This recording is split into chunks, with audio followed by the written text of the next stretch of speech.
Hi everybody, it's Joan again. I had done a video about coping and then I did a second one about coping. This is my third video talking about coping with morbid obesity. And the thing that I want to talk about today is the dreaded word exercise. People of my size, I don't know if I had ever told you this or not on a video, I don't recall, but April of '08, I had been to the doctor and I had gotten myself up to an astounding almost 457 pounds. And I thought I was going to die. You know, for those of you who are that heavy, or even, you know, for those of you who have, 50, 60, 100 pounds to lose, you know how you just get in that mindset where, oh, I haven't been as active and that's why I'm not able to move as much, and oh, I have been eating more, but you just somehow forget about the fact that you might be gaining weight, or you convince yourself that that can't be possible because I don't eat the way I used to eat. But I haven't been as mobile either, and I was just shocked last year to know that I'd gotten that heavy. And I thought to myself, oh, well, that kind of makes sense why I'm having a hard time moving. So I, over that summer and, throughout the rest of the year, thought I was doing okay. I was not pretending, but convincing myself that I wasn't eating as much, but I wasn't eating the right things either. I was still eating too many carbs and that kind of thing, and I wasn't being mobile enough. So in December, I thought, oh, I must have lost some weight. I didn't think it was a lot. But I was a whole whopping 452 pounds. So I'd lost a whole 4-point-some pounds, actually. It wasn't even a whole 5. So, I did some contemplating and I realized that I needed to do some more movement too. And around February, I truly did. Suddenly, my relationship with food changed. It was the 40th birthday videos. So I did my 40th birthday videos. And it was right around that time that I really just started eating when I was hungry, stopping when I was full, eating what I know is right for my body, fruits, vegetables, that kind of thing. And I've been doing extremely well with the food. And I've been more mobile.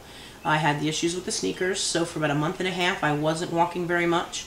And I was having a lot of trouble with that. I got a new pair of sneakers. Now for the last couple of months I've been rehabbing basically, because you can't not walk this body around for a month and a half without losing a lot of my mobility and a lot of my muscle strength. So I've been building that up for the last month and a half. So what I'm finding is I'm getting stronger. But I'm not able to walk for 45 minutes on a treadmill. I'm still not able to take a long walk around my neighborhood. It still hurts and I'm not up to that level of strength yet.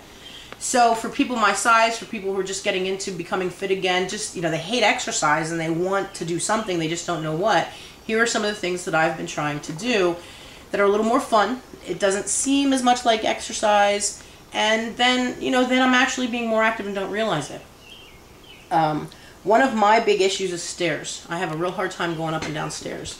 So now that my legs are getting stronger and I'm more mobile and it's not that excruciating pain that it had been, I've been trying to incorporate doing the stairs a little bit more. I used to bring all my laundry downstairs, do it, fold it all downstairs, and have my husband take it all back up because I can't carry the big baskets up the steps.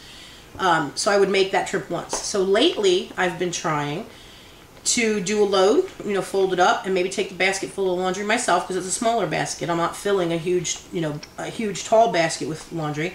I'll take that load up, I'll fold it downstairs, and take it up myself and up the steps and put it away. So I'm trying to incorporate the steps more. So that's activity without realizing I'm doing it. My son and I talked on another video prior about music.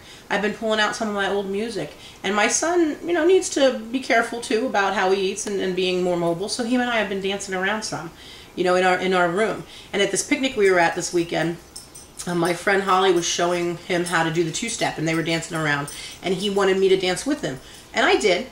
However, I could only do it for 5 or 7 minutes. I couldn't do it for very long. So him and I have been practicing more of that, trying to get my stamina up that way, which is really fun. It's good bonding time for us. It's good for him. It's good for me.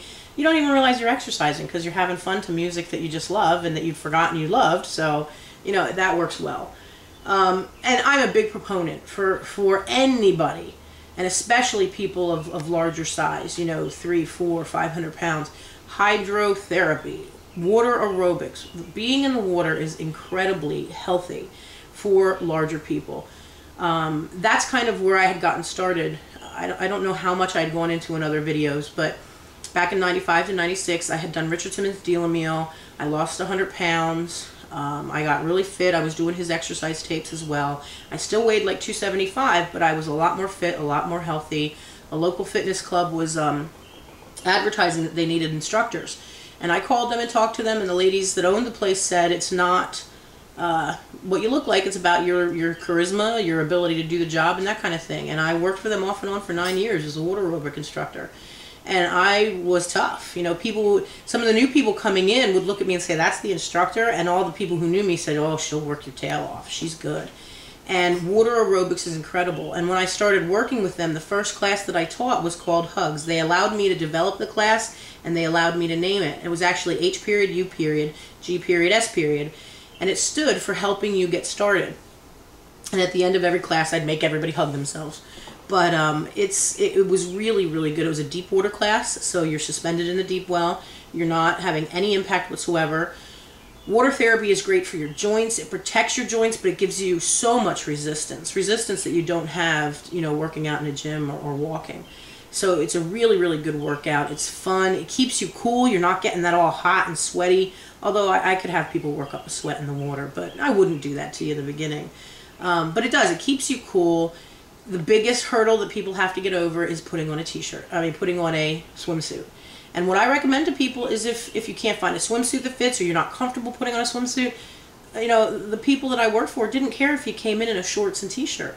You know, find a shorts and t-shirt you're comfortable in and make that your swimsuit.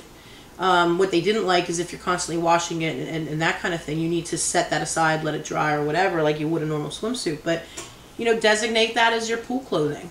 It is possible, and it's not that big of a deal. That's what I do. I was actually thinner than I am now when I was the instructor, and the suits that I have don't really fit me yet. So I've been wearing a short and t-shirts in the water. No big deal. So that's another form of exercise that you can do. Also, my son rides his bike up and down in front of our house. So I haven't done it yet, but he and I have talked about, I've challenged him that we're going to try to increase it. I'm going to walk from my house up to the corner and back, and he's going to ride his bike with me.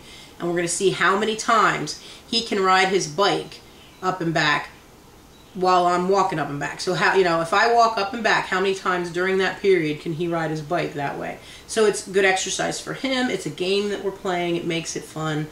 And then we'll gradually increase that too. So I have another challenge for you. If you are somebody that's on the larger end of the scale and it's hard for you to move around, one of the things that I've been doing in relation to